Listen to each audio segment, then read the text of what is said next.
Bienvenidos y prepárate a escuchar, a reír y a llorar. Cada historia es un camino que nos puede animar. ¿De qué hablamos? De sueños y pasión, de vencer la adversidad con el corazón. Historias que impulsan a nunca renunciar. ¿De qué hablamos? Te ponemos a soñar. ¿De qué hablamos? Historias reales, gente real. Hola, ¿qué tal? Bienvenidos a este espacio llamado Hablamos con Engo, un espacio de historias reales con gente real. Y hoy tengo el placer de presentar a una invitada que en los últimos años se ha dedicado a vivir y a enseñar positivamente. Se trata de Carla Arrabay, una brasilera radicada de corazón en Chile. Carla, bienvenida a este espacio y gracias por aceptar la invitación. Muchas gracias por la oportunidad, porque siempre me encanta hablar sobre el tema, hablar un poquito de mi historia y espero que sea de bendición para otras personas. Empecemos a hablar de una vez y yo sí quiero saber cómo se vive positivamente después de un diagnóstico con VIH. Bueno, yo creo que primero es un proceso, ¿verdad? El diagnóstico nunca es fácil. Descubrir un diagnóstico de VIH nunca que es fácil, mentira, ¿no? Existe un proceso de tu vivir pasar por ese dolor, ¿no? Porque yo siempre digo que el diagnóstico de VIH no es como una sentencia de muerte como hace 40 años, 30 años atrás, pero lleva con él una muerte social. Eso es la verdad. En un contexto que todavía hay mucha discriminación, hay tanto estigma con la infección que así como es difícil, ¿no? Es difícil. Uno tiene que pasar el proceso y, si es posible, llegar a vivir de una manera positiva, literalmente, con el VIH. Bueno, ya hace más de 10 años que recibiste este diagnóstico. Acá es importante que anotemos que tú tenías una pareja estable cuando te enteras del diagnóstico. ¿Cómo fue contarle al esposo, cómo contar a tu familia y desde el grupo familiar, cómo encontraste ese apoyo familiar? Voy a intentar resumir bastante para no me alargar mucho. Pero el VIH cuando entró en mi vida, yo ya era mamá. Yo fui mamá súper joven, ya. En un contexto, tuve una niñez, ¿no? Y un comienzo de una adolescencia un poco difícil, complicada.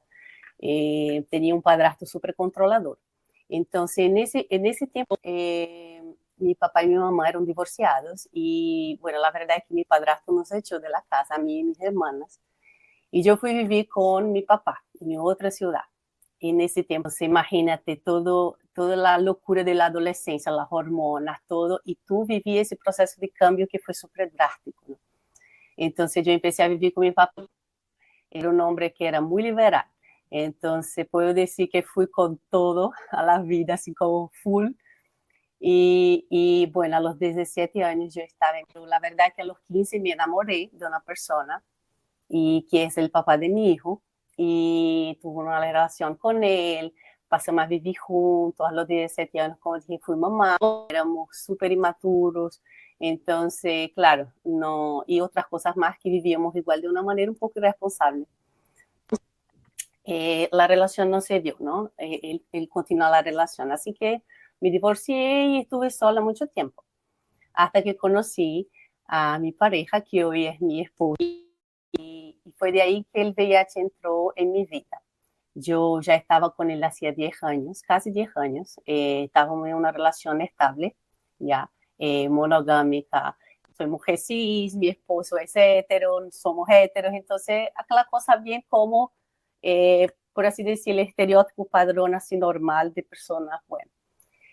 Y yo crecí toda mi vida sabiendo lo que era el VIH, teniendo acceso a la información de cómo se transmitía, bueno, todo eso yo sabía. Pero yo crecí entendiendo y aprendiendo que el VIH no estaba a mi alrededor, no hacía parte de mi entorno. En 10 años de relacionamiento estable, yo nunca me había hecho un examen de VIH. Y yo hoy sé que en varios otros países, en la mayoría, no es un examen de rutina, no es que tú vayas al ginecólogo y te pase un examen, te requisite un examen de VIH, no te van a hacer. Entonces, como yo iba a pedir si creía que no había necesidad, porque eso no era para mí, no estaba a mi alrededor, no hacía parte de mi entorno, de mi contexto social. Entonces, yo crecí recibiendo ese estereotipo de las personas que viven con VIH son personas X y no está para todos, ¿no? En algún Entonces, momento pensaste, pues normalmente pasa que hay cosas que uno dice, esto le pasa a los demás y no me va a pasar a mí, dado que ya tenías conocimiento de que era el VIH, te habían instruido cómo se podía uno infectar, todo esto. ¿En algún momento llegaste a pensar como que eso le va a pasar a los demás, pero jamás a mí? sí, totalmente, totalmente. Y de hecho, yo te digo, no consideraba que estaba en mi entorno, era como va a pasar a las personas allá y a mí no, ¿no? Entonces yo crecí, aprendí así. Entonces en la casa no se hablaba nada del VIH, se hablaba no te quedes embarazada y yo me quedé a los 17, así que entonces se hablaba de eso solamente. Entonces, con mis amigas también en el colegio, siempre estudié en colegio privado, nunca se hablaba del VIH entre nosotras, jamás, jamás. Entonces, una única conversación que tuve con unas amigas fue que alguien descubrió que alguien tenía VIH y como que se comentaba así como, uy, ¿sabe fulano, tal persona vive con VIH? Algo así como, ¿no? Entonces, esa era la conversación y nada más, nada más. Entonces, cuando estaba en esa relación estable, 10 años, mi abuela se enfermó. Todos en la familia como que pidieron que, bueno, todos que puedan, vaya a donar sangre. Nuestra abuelita está necesitando que se done sangre. Y bueno, todos de las que fui al centro de salud y fui a donar sangre para mi abuela, que se había enfermado. Entonces, bueno, yo me acuerdo muy así como claro que centro de salud donde fui a donar sangre había como unos papelitos y tú ponías así, y había la pregunta, ¿crees que tu sangre es segura? Y tenía así, sí o no. Y yo, sí, claro, imagínate. Sí, y puse ahí. Y bueno, me fui. Entonces, en unas semanas más, yo recibí una correspondencia y en esa volví al hospital porque se había pasado algo con mi muestra de sangre. Ellos no te dicen, obviamente, lo que es en primer momento, porque tienen que rehacer los exámenes de información, ¿no? Entonces yo, la verdad, dudé mucho. Yo dije, uy, ¿voy o no voy? Entonces me dio como un miedo, como que algo yo sentía ya que iba a pasar. Pero de todas las posibilidades que yo había pensado en mi mente, el VIH no era ninguna de ellas. Ninguna, ninguna, ninguna. De hecho, yo en ese tiempo, yo hablé con mi hermana mayor, fue la única persona que hablé, y es doctora. Entonces yo dije, mira, Camila, pasó isso, eu recebi essa correspondência, que tu crees? Eu vou e que passa? Ela disse, não, anda nomás, pode ser los centros de sangre son muy criteriosos en sus exámenes, anda allá nomás, vuelve, hace los exámenes, a ver qué pasa. Y yo me acuerdo que mi hermana hasta dijo, puede ser una hepatitis, algo así. En su cabeza pasó, bueno, puede ser VIH, en ningún momento, imagínate.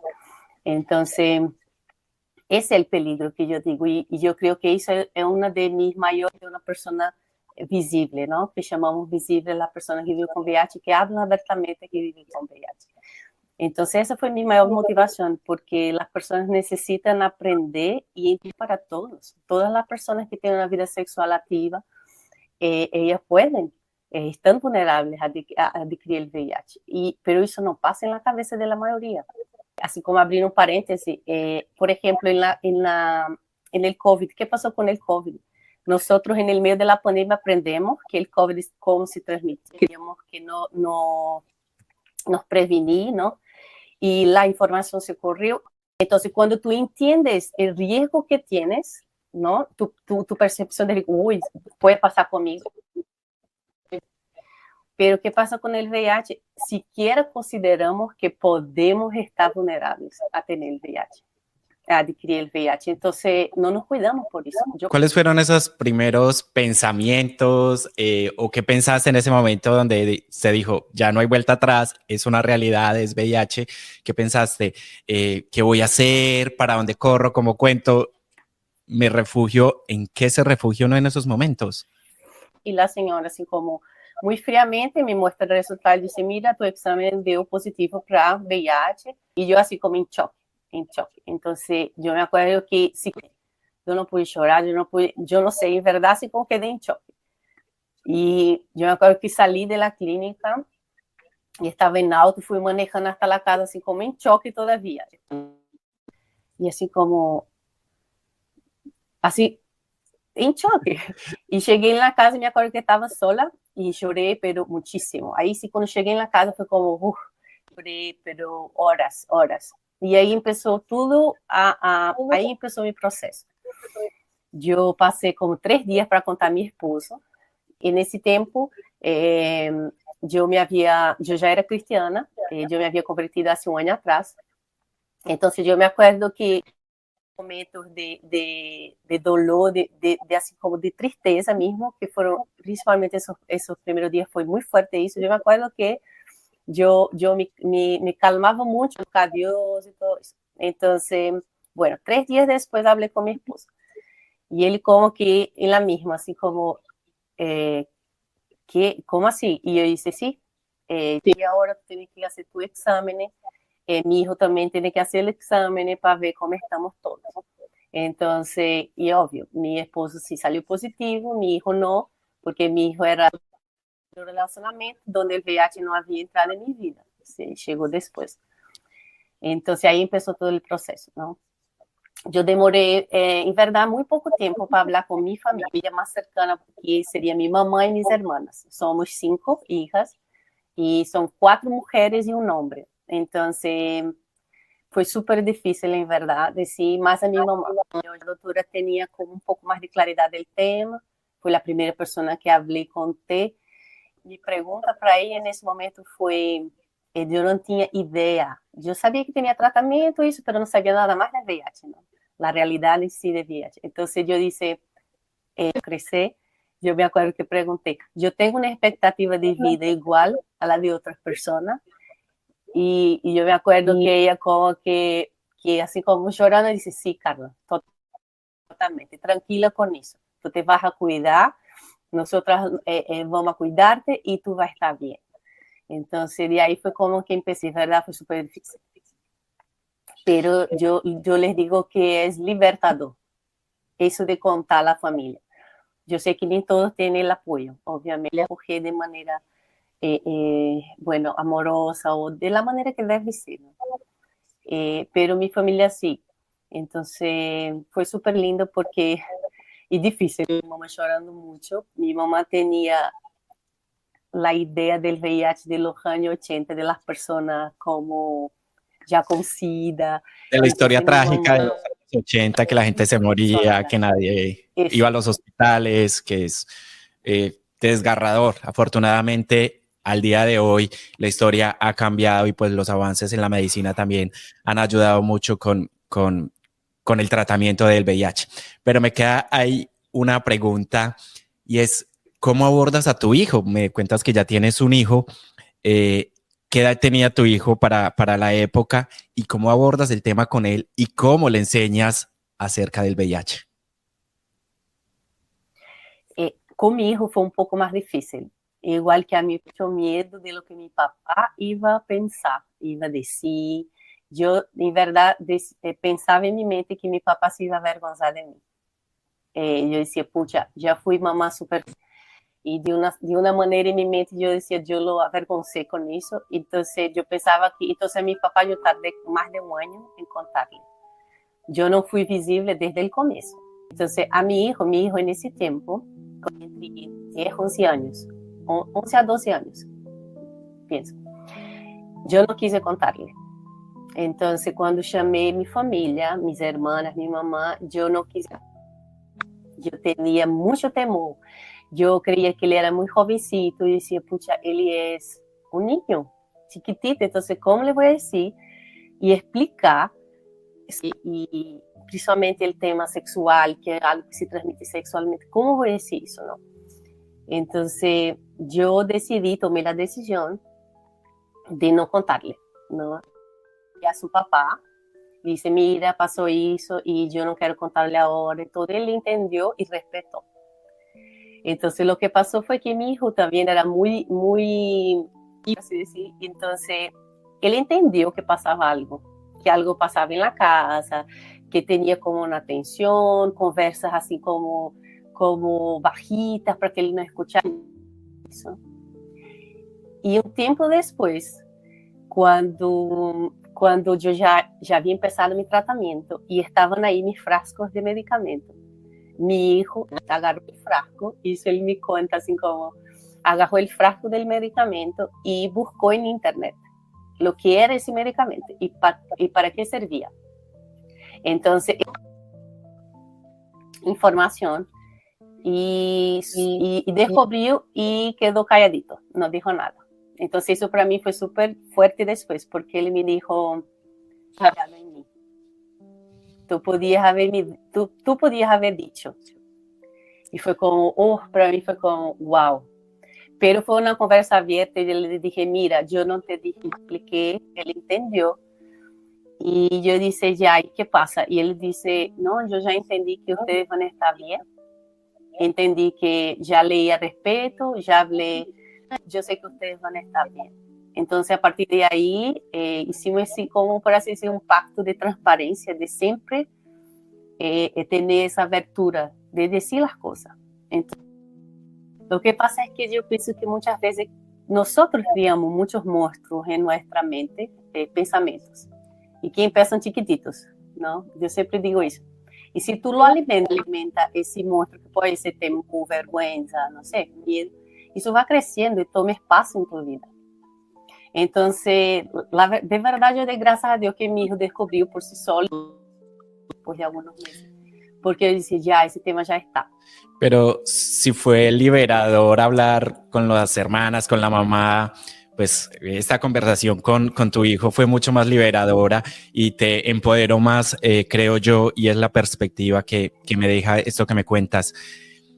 ¿En qué momento ya empiezas a decir, bueno, quiero hacer esto visible, quiero que la gente se eduque y empezar o a tratar de botar ese estigma que hay alrededor de la enfermedad? Porque aunque la ciencia y los medicamentos han avanzado, el estigma prácticamente sigue casi que igual. Ahí no ha habido mucho avance. Todavía yo busco una explicación, por así decir, racional y no encuentro. ¿Por qué? Desde el momento, yo te voy a decir, la misma semana, prácticamente. Obviamente, la primera semana fue de mucho más dolor, de mucho más tristeza, de pensar muchas cosas, muchos pensamientos diariamente, pero luego después yo ya empecé en mi mente, adentro de mí, algo en mi corazón. Y en mi mente decía, tú vas a hablar del tema. No es posible que las personas vivan como si eso no existiera y como si estuviéramos tan lejos de esa realidad. ¿No? Entonces, era muy fuerte eso, todo el tiempo, pero yo no entendía. Yo decía, ya hablar, ¿cómo voy a hablar? ¿Para qué persona? ¿Cómo va a ser? Entonces, eso era súper fuerte en mi corazón. Yo decía, no puede ser que eso sea. Y así cansé de escuchar personas que llegaban para mí y las pocas personas que conté, incluso, voy a decir, en mi iglesia, personas que nos acompañaban, que nos, como decimos, nos pastoreaban, no hables, ¿sabe? No tienes que hablar, ¿sabe? Cuídate. Yo creo que más por un cuidado a mí, que la gente no estuviera hablando y todo, es como, no tienes que hablar. Yo me acuerdo que cuando tomé la decisión de venir a Chile, que fue una decisión en nuestro proceso que estamos viviendo con el VIH. Nosotros, de verdad, después del VIH, nos reinventamos como familia, como persona, cambiamos nuestro portava. E de verdade eu digo que hicimos um giro 180 graus e fomos em outra direção, completamente diferente. Não deixamos trabalho, casa em Brasil, todo. E venimos aqui processar tudo que havíamos vivido e preparar-nos para ser o que eu escuchaba en mi corazón, hablar del tema, pero para hablar del tema tenemos que estar bien, ¿no? Tenemos que estar seguros. Demoré tanto a mostrarme visible, porque yo sabía que a partir de ese punto era un punto sin vuelta. Y yo sé, como tú dijiste, que hay mucha discriminación y yo tenía que estar preparada, decir, bueno, yo tengo que estar fuerte suficiente para cuando llegue por así decir, las malas, no sé, cuando tú tengo que estar preparada para eso. Entonces, yo tardé un poco, vine a vivir mi proceso primero interior, ¿no? Buscar ayuda, eso es muy importante, ¿sabes? Porque un diagnóstico de VIH es súper importante. ¿Qué tipo de ayuda buscaste? Primero, la ayuda fue espiritual para vivir ese proceso, porque lo primero que viene cuando uno recibe el diagnóstico, al menos en mi historia, por así mi experiencia fue, yo no culpaba a mi esposo, yo culpaba a mí mismo. Yo decía, pucha, ¿por qué no te cuidaste? ¿Por qué no fuiste una persona responsable? Y tú sabías los cuidados que tenías que tener y no lo tuviste. ¿Por qué? ¿No? ¿Por qué no consideraste que el VIH podía estar ahí en tu vida? Entonces, esa culpa ha sido lo más fuerte. Después la vergüenza, ¿no? Tipo, avergonzé a mi familia, que las personas van a decir, que van a comentar, ¿sabes? Entonces, era como eso. Y después empecé a buscar la red de apoyo. Personas que tienen esta red de grupos de apoyo, que es importantísimo, importantísimo. Cuando tú estás solo es mucho más difícil, porque tú no tienes con quien compartir, ¿sabes? Tus dudas o tus miedos, tu ansiedad, tú no tienes. Entonces, aquellos bichos que cometen esos monstruos se van a hacer mucho más grandes. Pero conozco redes de apoyo que tienen más de 300 personas viviendo con VIH. Entonces, cuando tú dices, no, es que me pasa eso, tengo ese pensamiento, tengo miedo, entonces tú vas a ver que otra persona tiene lo mismo, entonces tú no estás solo. Y eso es muy importante. Entonces yo empecé a buscar esa red. Creo que eres una mujer muy valiente, tomar esta decisión de exponerte al mundo. Creo que aplicaste una frase que dice que es, yo puedo controlar lo que pasa dentro de mí, más no lo que pasa afuera, pero puedo ayudar a que mejore. En esa búsqueda, yo sé que hubo una persona también muy importante para ti y que te ayudó en todo este proceso. Yo quiero que escuchemos este audio y luego comentemos acerca de él. 3 veces le rogué al Señor que me la quitara, pero Él me dijo, te basta con mi gracia, pues mi poder se perfecciona en la debilidad. Por lo tanto, gustosamente haré bien alarde de mis debilidades, para que permanezca sobre mí el poder de Cristo. Coméntanos, ¿cómo fue ese acercamiento con Dios? Anteriormente me mencionabas que fue muy importante sanar, estar bien contigo mismo y también fue fundamental ese proceso espiritual. Ese versículo para mí es como, yo digo que es una palabra rema, ¿no? Es la palabra que me lleva siempre hacia adelante. Incluso la tengo tatuada en me gusta siempre recordarla, siempre recordarla. Esa palabra es muy linda porque habla de justamente una debilidad que el apóstol Pablo tenía. Y Dios simplemente, su grandiosidad, imagínate, es Dios. Él podía quitar ese problema, por así decir, esa debilidad de Pablo, pero él decidió que no. Él decidió que no. Adentro de muchas veces, oye, ora a Dios, Él te puede sanar, tú no crees, Él te puede sanar, te puede, ¿sabes? Y yo dije, sí sé, yo sé que Él me puede sanar, y sé que Él es un Dios grande, pero Dios no me dio esa palabra de sanidad física, Dios me dio una palabra de sanidad en mi corazón, Dios me dio una palabra de sanidad interior, ayudar a otras personas. Entonces, yo cuando entendí eso, yo como que me dio mucha paz y tranquilidad. Yo dije, ya, Señor, pues seguir adelante en esa condición, por así decir, esa condición que no es una limitación, es una condición de salud, una condición crónica. y que no me limita a nada y voy a continuar ahí. Esa seguridad, Dios me dio esa convicción. Tú puedes ser fuerte aún con esa debilidad. Lo que el mundo te dice que eres débil, voy a ser grande, te voy a ser fuerte. Y así hizo. Entonces, una de las estrategias que yo digo hasta que Dios me llevó fue el deporte. Entonces, siempre esa palabra de Dios como que tú puedes y te voy a hacer fuerte en tu debilidad. Entonces, para mí me encanta eso y yo pienso que mi mano es que las otras personas entiendan eso, ¿sabes? Que el VIH no te define. El VIH, tú no eres el VIH. Lo que pasa es que muchas veces ¿no? Todo, pero completamente todo. Cuando empezamos el diagnóstico, empezamos a pasar todo por adentro del filtro del VIH. Y mi trabajo como va a ser, me van a echar. Y mi relación no voy a tener nadie. No voy a conseguir nadie, nadie me va a querer, nadie va a estar conmigo, voy a estar solo por el resto de mi vida, porque ya escuché mucho eso. ¿Quién me va a querer? Oye, ¿cómo así? ¿Quién te va a querer? Cuando tú tienes la convicción que Dios, que si nadie, que tú piensas que nadie te va a querer, Dios está contigo, Dios te va a querer. Entonces yo pienso que es cambiar esas mentiras de nuestro pensamiento y llenarla con las verdades de Dios. Dios só tiene pensamientos hermosos acerca de nosotros, ¿no? Entonces, eso es como libertador, yo digo. Más no pensar, porque tú tienes la convicción de que Dios, tu Padre, tiene lo mejor para ti y sabe que tú no tienes de qué avergonzarse. Entonces, eso para mí fue súper libertador cuando entendí eso. No tengo, ¿sabe? ¿De qué? ¿Por qué? ¿No? No.